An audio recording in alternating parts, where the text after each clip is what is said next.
All right, welcome back to our Simple Healthy Life podcast, where our goal is to have real, insightful conversations on topics that we find interesting and important and relevant.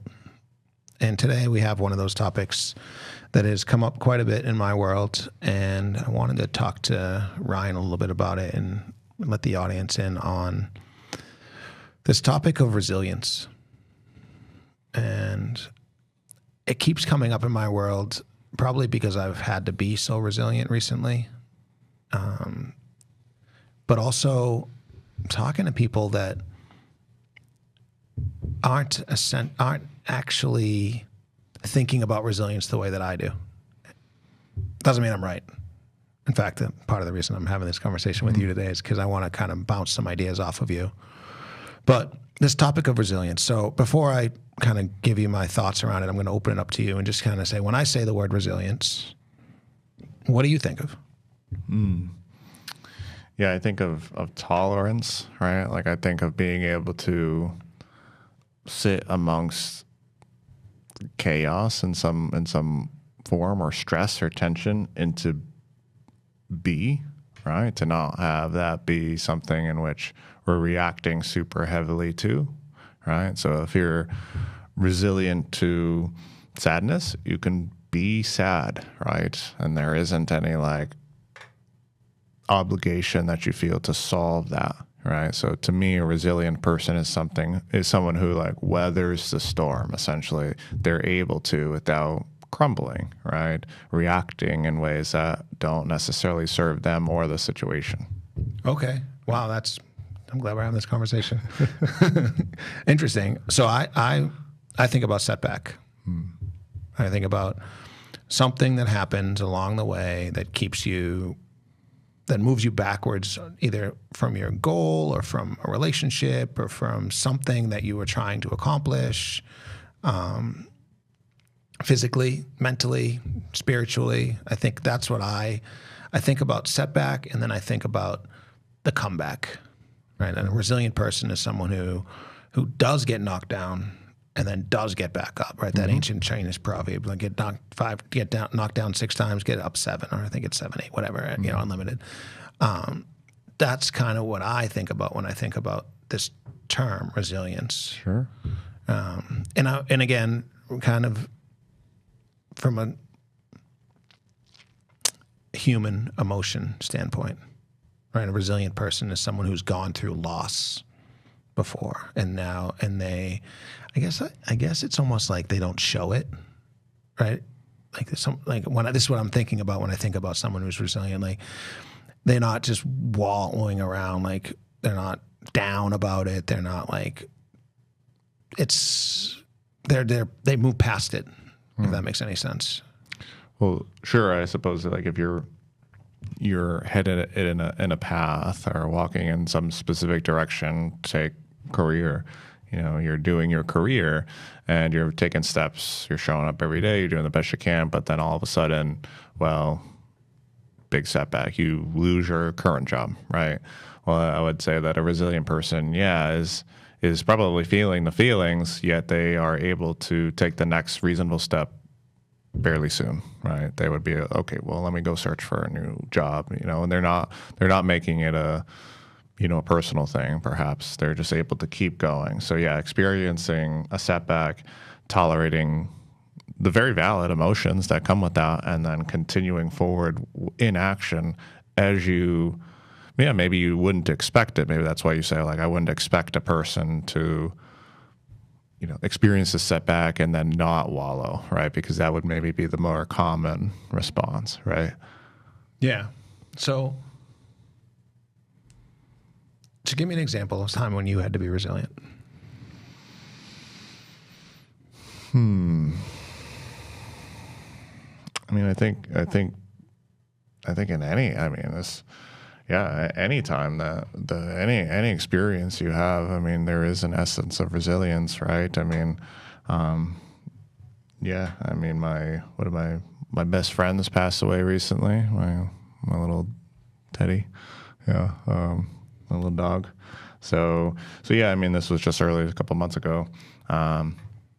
And yeah, I guess resilience in that way is being able to sit with the emotion and just continue on, which I think happened, right? And so, yeah, I suppose maybe if I weren't resilient, it would look like everything comes to a halt, right? All things come to a halt. I don't go to work. I don't go to jiu-jitsu. I don't, see friends. I don't do any of those things. But in fact, none of that happened. It was like felt the feelings.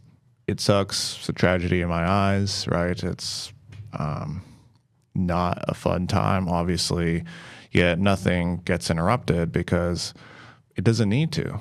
It doesn't need to. I can both feel my feelings and continue on with the things that are important to me, right? And so I think that's probably my most recent example. Yeah, that's a good one for sure. A loss like that, especially of a pet, is very hard. And as you're saying, and I'm thinking to myself, like, well, the world wouldn't blame you if you took. And then I started thinking, how long? Right? When would the world start to blame you? If you're like, I canceled all my clients for, right? I don't know. It's so individual and so subjective. Like, okay, maybe like I'd cancel all my clients for the rest of the week. And then that seems pretty reasonable. But what if you cancel all your clients for the rest of the month? Mm-hmm. Now the world is like, whoa, hey, Rye, like, is that a reasonable expectation of the way that a resilient person would operate? No, definitely not. And I think, everyone's going to have what they feel is an acceptable response, right? But at the end of the day, maybe a resilient person uses just their own inner guidance, right? And what is important here for me, is it, and for me in emotions, yeah, I try not to let them guide things. I try to be very observant of what they are, right? So I'm, feeling very sad, and that is very real, right? And depressed, you could say, like another layer of sadness, right? Not like chronic depression, like dysregulated depression, but experience a loss, you're going to feel depressed, right? That would make perfect sense. And so but the point being is that, like, that shouldn't interfere with other things that I find meaningful. I don't need to ruminate on my feelings. I can feel them, and I can be a person who's experiencing sadness, but I can define myself what that looks like, right? And I think we get tripped up. In fact, I hear from a lot. It just happens just talking with people, right? Well, someone will say, well, I feel I had this big loss in my life, and I feel very sad, but I'm not acting in the way that I feel I should, right? And this happens a lot, especially during, like a loss of a family member or something. Yeah, Ryan, I felt like I should be crying more. I should be, in bed, or I should be this, or I should be that, right? Well, I mean, who says that? It's like movies say that, right? Like, right. You learn a lot of your expected responses. They're like movies and TV shows and everything, right? So I think a resilient person defines for themselves what their response looks like, right? And we've mentioned it before, but it's not resilient to ignore the feelings and, like, I'm just going to chug along. That didn't happen, right? That's not what that looks like. And I think sometimes, if someone were to, say, well, okay, you had this big loss or this, like, kind of series of months that were, not super fun, but you showed up every day, you did your thing, you kind of didn't take a day off, I just kind of showed up and did my thing, right? It could look like ignorance to the feeling. It could look like I wasn't processing things or whatever, but I certainly was, Sure. I certainly was. It's, it doesn't have to look any way. And I think we get tripped up by this. Like, how does it have to look? Yeah. Yeah, I totally agree. This concept of resilience is so deeply personal, right? And we have what society shows us and then we have what reality is. Like you hit the nail right on the head. Like you're a person that can process your emotions. You start by labeling them and understanding what they are and why they're there, and then you work through them to understand that they're okay. They're not bad or good. That's just what they are, and then accepting them. And I think what it comes down to is just to oversimplify, to completely oversimplify would be to acknowledge and accept. Right? You acknowledge that they're there. You acknowledge what happened. You acknowledged what it caused in your body and in your mind, these feelings, these thoughts, these emotions, maybe even actions and behaviors, and then you accept them. But until you can do the second one, until you can do the first one, you'll never get to the second one. Until you can do the second one, you'll never actually truly be resilient. And when I talk about resilience and think about resilience, I don't think about coming back to baseline. I think about coming back better. I feel like, and the neuroscience is proving this, and they're talking, these studies that are being done are very difficult because it's so personal. They're saying like 75% of people that feel as though they're resilient, have had trauma and feel as they're resilient, feel as though that they've learned from it. Right? So like you lost something close to you, somebody close to you. You lost.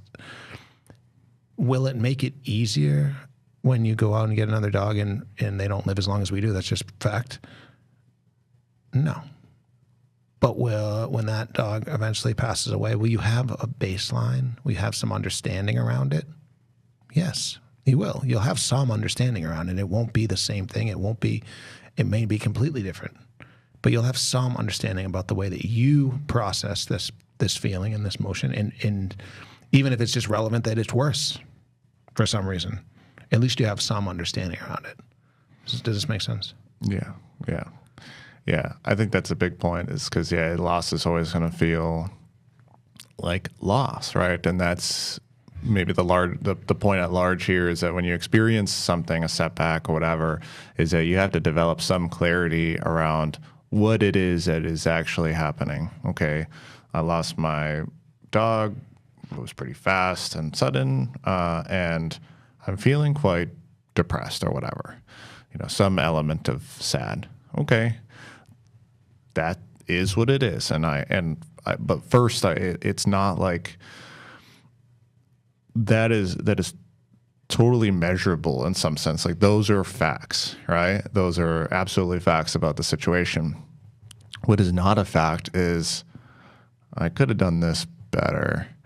I could have gave him some supplement. I could have fed him differently. I could have done that. I could have maybe, taken him to a different vet. I could have. These are like narratives about the situation. Well, here's one for you. Mm-hmm. This is the one that I think people get caught up in is, okay, the facts are that happened. Mm-hmm. I shouldn't feel this way.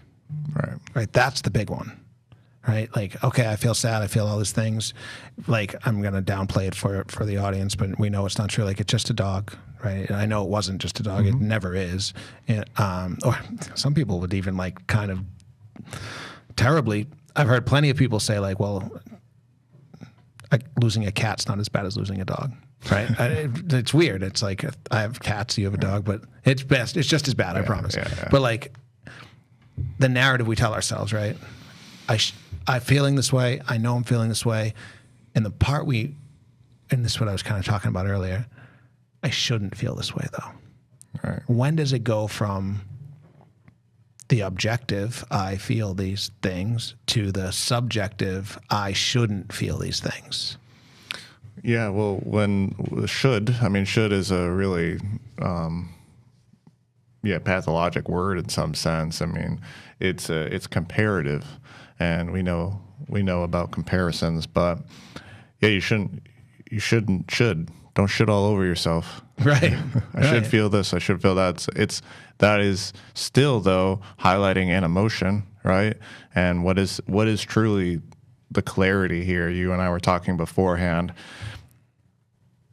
Talking about labeling what it is, labeling the experience. Really, if you were to define the experience, and so if I'm trying to define the experience of a loss to you, I can't say, well, I just messed up and this stuff always happens to me. And it's just kind of like the person I am, right? I experience this my whole life. I've been experiencing this, right? I'm just suffering and, I did something to the higher powers, right? That tells you zero about what I'm actually experiencing, but it tells you a lot about how I view myself and a story, right? It tells you a lot about that. It tells you a little, more about my perspective than my experience.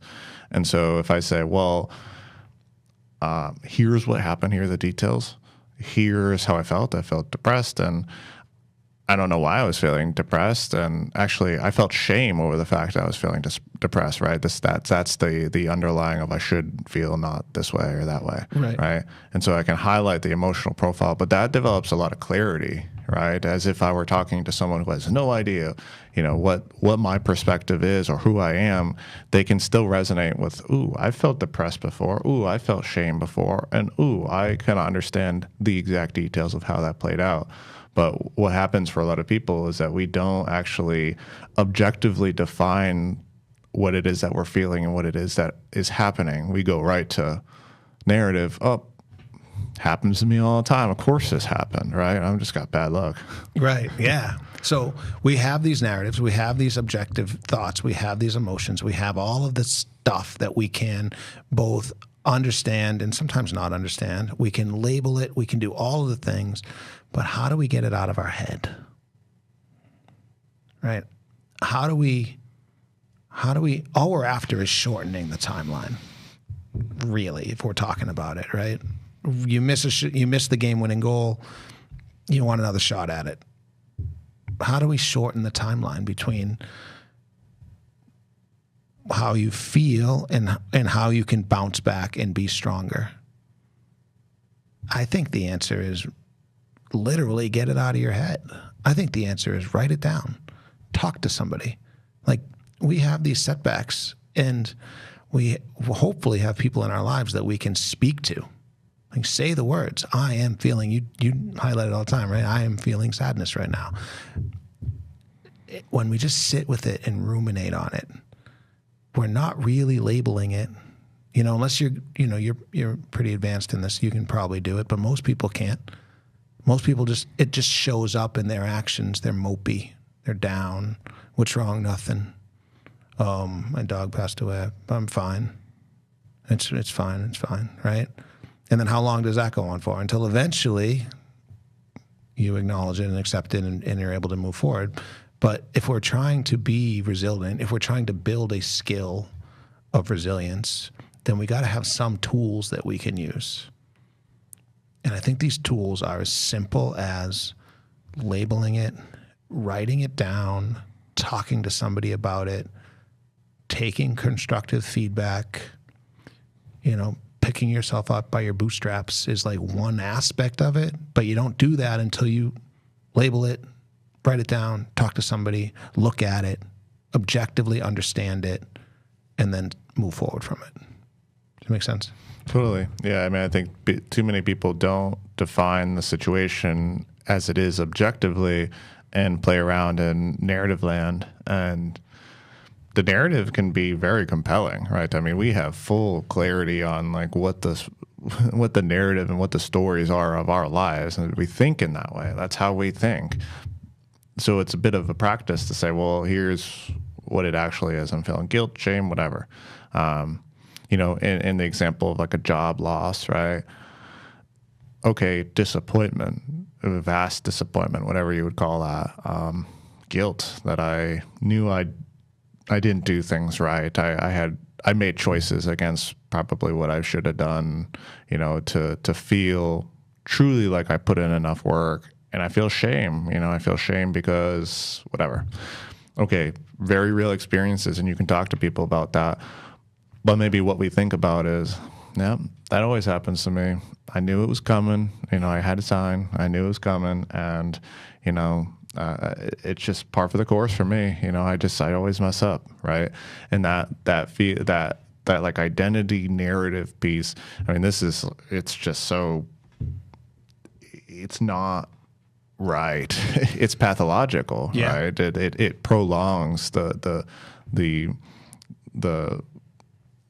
muddiness of the situation. When you can really, when you really look at it objectively, you just you try to define and label exactly what's happening.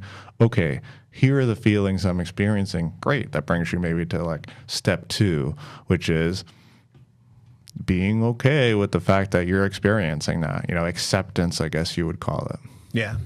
So I listened to something this morning, actually. It didn't even resonate until now, but it was just a saying. Anything that's ever happened to you has happened for the good. Anything that's happening to you now is happening for the good. And anything that will ever happen to you in the future is happening for the good. And of course, when we're in it, I mean, you can double middle fingers that statement, right? Like, F you the day Teddy dies. That's nothing good about this, and I'm not going to even try to find a silver lining. Right? There is one. You got these years of amazing love from an amazing animal and all these things. And you got to learn from it, and you got to understand it, and you got to help people with it right now. I mean, right now is an opportunity for you to be helping people with it, and you are. But and when it's happening, no, thank you. Right? Okay. So quick side note, actually, it's very strangely, as I'm sitting there, and we brought him in. It was late. It was like midnight or something, because he was just acting very strange, and he was totally healthy up until then. He was only 10, and a little dog, so I mean, life expectancy 15 plus, right? And acting very strange. So we take him in, and I'm sitting there for the most part thinking like, he pulled a muscle, something stupid, right? Because it wasn't that strange. He was just like, he was a little bit more thirsty. He was kind of like limping almost. And so bring him in, and, they take him right into this like emergency vet, and I'm just sitting there for hours.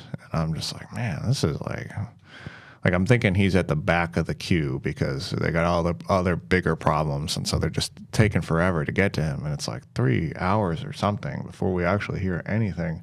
And they bring us in, and the vets starts, like ramping up, the discussion. Well, so we took him in, and then we found this, and then we found that, and then we found this, and it's terrible. And it's like, oh my God, and I just remember sitting there thinking, as all these emotions are popping up, like all these feelings are blossoming up, and I'm next to Alicia, and I know that this dog, means everything to her, and I'm like experiencing the unraveling of all these emotions. I thought, wow, this experience in some way is beautiful because it's not narratively beautiful, right? Because it's actually very tragic, but the fact of all the experiences coming together, and I'm just like in this moment now, so present. Like that was beautiful to me. I ended up writing it down, something along the same lines, and an hour later we're putting them down. But in that moment, although I was feeling very sad, very stunned, very whatever, confused, there was a beauty in not just like experience for experience sake. And yeah, I mean, I think that when you say, well, it all happens for the good, yeah, I mean, experience is always good. Yeah. Yeah, it's wild. And amazing that you could have that kind of like moment, right, where you weren't overwhelmed with anger or sadness. You had at least enough you could step back at least enough to see it happening. And so I'll give you an example, a different example completely, but one of the things that drives my thought process, and it was, so I'm in high school.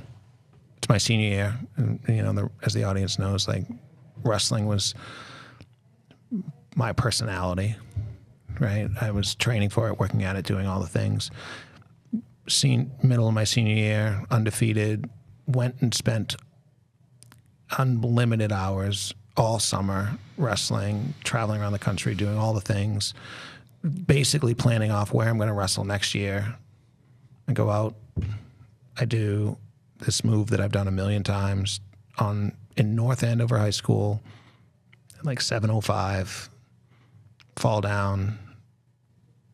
I'm going to make myself sound a little better than that. I took the kid down. He landed on my elbow, came up, couldn't raise my hand. Like couldn't literally raise my hand to shake his hand. Go to the doctors. Senior year's gone. Tore my chest off the bone. Pop. Jeez. I remember how much it hurt when it happened, but it hurt not nearly as much as when the doctor looked at me and said, your season's over. And I was not sad. I was just angry. And I wasn't angry at him because he didn't do it. I wasn't angry at my coach for putting me out there. I wasn't angry. I wasn't angry even at myself. I was angry at myself for doing it wrong, I guess. But I was so angry. And it felt like that narrative. This always happens to me. I put in so much work. Why do I bother putting in all this work? I can't believe I'm even so stupid as to put in all this work. It's always going to happen to me. This is just something that I'm always twisting my ankle or falling down or getting hurt. I can't even believe I was stupid enough to think I could make it all the way through without getting hurt. And that anger, I was not good at. I took it out on everybody. And there was no small, it was not a short amount of time. And I was thinking that everything I loved was over. I'm never even going to get better, and however long it's going to be to get better, and all the things. And now all the colleges that I was going to go to, they're not going to even want me. I can't even, if I wanted to go to the military, I can't even do that. I can't do anything. I'm basically useless. Was where I went to for what amounted to be a pretty long period of time. And the irony is that long period of time, now that I'm 44, I'm thinking like that was like a couple months, right? But that was a long time, right? When you're 18, that's like a long time. And when I think back, now that I've acknowledged and accepted, even that was for the good. Where I ended up, met my wife, would have never ended up there, no doubt. There's no shot I was going there. Met Corey, married for 25 years. Teach wrestling, teach people that, you are going to get injured. It is part of the journey. I have so many, it's funny to have so many clients that they work out with me for a year, 2 years, 3 years, and eventually something happens. They have a setback, they hurt their back, they did this thing, and I can look at them and right in the eye and be like, this is just part of it. And no, you shouldn't change anything you're doing. Maybe stretch a little more, right? But this is part of it, and it is going to be part of it. And you're going to be stronger for it, and you're going to be better for it, and you're going to have to go through the process of putting ice on yourself and being upset with yourself that you can't do the things you wanted to do for a little while, and all of those things. But it's just part of it all. And when I think about that, I think that we all have had these things. We all have this track record of being resilient. None of us get to here without it, right? None of us, and anybody that even has a cell phone that can be listening to Spotify or YouTube right now has been resilient in the past. And when you're trying to work through a setback or trauma or any of this stuff that we're talking about, I think today what we've done is give you at least a little bit of an understanding and maybe an extra tool in your belt to say, is it the narrative or is it objectively what's happening? And use your superpower, because most people can't. It's okay. It's okay to label it as disappointed. It's okay to label it as anger. It's okay to label it as feeling fear. These are all perfectly okay options. Handling it the way I handled it was probably not ideal for everybody around me, but I give myself some grace. Sure. Yeah. Yeah. Brains operate in a story. I mean, and it's so uncompelling in many ways, or incompelling, in or un? Not compelling? Non-compelling. It's not compelling at all. When the answer to that whole wrestling snafu was, that's part of the process, right? We hate that. Well, why does that have to be part of my process? Right. Right. But it truly is. I mean, any athlete will tell you that pain is what you sign up for, right? That is 100% part of it. Not compelling to us because we want better answers. We want answers that feel away, right? And that's our, biggest downfall. Is it doesn't really feel a way to say, well, yeah, that happens. It feels better to say, well, I'm kind of stupid and I always mess things up. It, maybe doesn't feel better, meaning positive, but certainly is more engaging to the brain. It's certainly more stimulating to the brain, and it's how our brains work. And so that would be, though, the pathologic thought process is to try and create these narratives, right? Well, it's this and that and this and that, when in fact it happened. I accept it. Here's what I'm feeling. It's okay to feel those feelings. I can still act and do the things that take me, keep me on my path while feeling disappointed and guilt and shame and whatever. And there is an amount of tolerance to those feelings. We can get better at that, right? How can you be tolerant to extreme disappointment if you've never experienced disappointment, right? And so, as you mentioned, it all happens for the good. Well, yeah, because it is making you more resilient. The process of feeling bad, quote unquote bad, is the process of becoming resilient. You can't be a resilient person if you haven't had anything objectively harmful or negative or displeasing happen to you. If you live a life of pleasure, well, you're not resilient. The first thing that throws you off, like someone calls you a bad name, and it's like, that's the worst thing that's ever happened to you. You're not really resilient, right. Obviously. And so, I think if you're experiencing something right now or going through something right now, it sucks, right? And you have every right to feel angry or sad or this or that. And that's okay. And it has to be okay. It isn't because of your narrative or because you're that kind of person, or it doesn't pertain to your identity or the actions that you've done. Those are parts of it, but it doesn't change the scenario. And so for you to accept the fact that you feel XYZ emotion and accept the scenario and keep moving along, right? Keep moving along. In fact, you have to acknowledge the emotions, right? You can't ignore it. Right on. Well, I'm gonna close with the quote you just said, because it hit me. The process of feeling bad is the process of building resilience. So don't be afraid of it. Cool.